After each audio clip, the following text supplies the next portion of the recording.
পরিকল্পনা তো পরিবারকে নিয়ে হয়। উনি কি আমার ঘরের বউ যে উনি আমার পরিকল্পনা জানে? আসলে একটা প্লেয়ারের মাথা ঠিক থাকে না যে আর একটা লিগ্যাল জিনিস কেন ইলিগ্যাল হয়ে যাবে? কিভাবে সম্ভব? তখন আর কন্ট্রোলটা ঠিক থাকে না। বিভিন্ন গণমাধ্যমে দেখতেছি যে ফেডারেশনের সাধারণ সম্পাদক তিনি বলতেছে আপনার একটা পরিকল্পনা ছিল ওই দিনের ঘটনাটা। এটা কি আদৌ পরিকল্পনা ছিল নাকি ওই দিনকার অন্যায়ের প্রতিবাদ আপনি করছেন? পরিকল্পনা কাকে বলে? পরিকল্পনা তো পরিবারকে নিয়ে হয়। উনি কি আমার ঘরের বউ যে উনি আমার পরিকল্পনা জানে? নাকি উনারে বলছিলাম যে এরকম করব? ওনারে জিজ্ঞেস করেন, আপনি বলছিল যে আপনি যে বললেন পরিকল্পনা, ফালতু কথা এগুলা সব। চোরেরা বাঁচতে গেলে কত কিছু বলেন। আপনি ফোন দেন না, ধরবে না।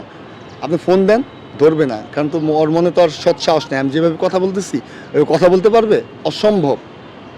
জীবনে আপনি অনেক দিন প্রায় আপনি ৮-৯ বছর আপনি কষ্ট করে ১৩ বছর কষ্ট করে আপনি আপনার এই যে শরীরের এই ফিটনেসটা এই জায়গায় নিয়ে আসছেন। সেখানে আপনার দেখা অনেক বাংলাদেশের অনেক তরুণ এই স্বপ্ন দেখেছে যে আমি শুভ ভাইয়ের মতো হবো, রাসেল ভাইয়ের মতো, কাজল ভাইয়ের মতো হবো। ওই জায়গাটা কি নষ্ট হয়েছে কিনা আপনার এই ঘটনার পর থেকে? আমি জানি না এই জায়গা নষ্ট হয়েছে না তৈরি হয়েছে, কিন্তু আমার মনে হয় না যে ফেডারেশনের প্রতি কারো আস্থা আছে। যেহেতু ব্যক্তিগতভাবে আমার নাই, বা সবাই দেখতেছে যে তারা কীরকম দুর্নীতি করে। আপনি কি আপনার ছেলেরে পাঠাবেন এই ফেডারেশন? একদম বুকে হাত দিয়ে বলবেন।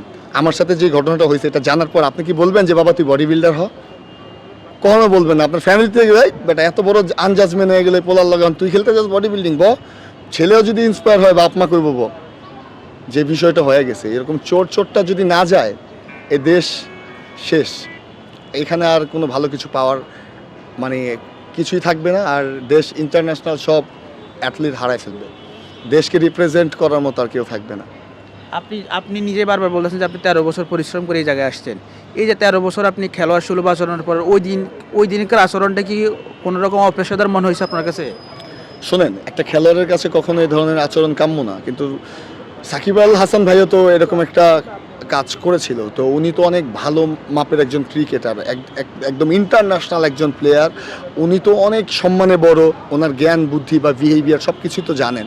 তাহলে আমার প্রশ্ন, তাহলে উনি কেন করেছিল? উনি কি কারো চেহারায় মেরেছিল বা কারো প্রতি মেরেছিল? না, উনি কিন্তু দুর্নীতির বিরুদ্ধে এই কাজটা করেছিল। স্পোর্টসে এরকম হলে আসলে একটা প্লেয়ারের মাথা ঠিক থাকে না যে আর একটা লিগ্যাল জিনিস কেন ইলিগ্যাল হয়ে যাবে? কিভাবে সম্ভব? তখন আর কন্ট্রোলটা ঠিক থাকে না।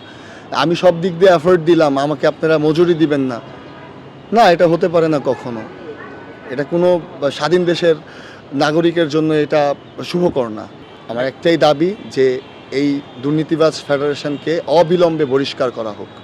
সংবাদ, ফিচার ও অনুষ্ঠানের জন্য ভিজিট করুন সংবাদ প্রকাশের ওয়েবসাইট এবং যুক্ত থাকুন ফেসবুক পেজ ও ইউটিউব চ্যানেলের সঙ্গে।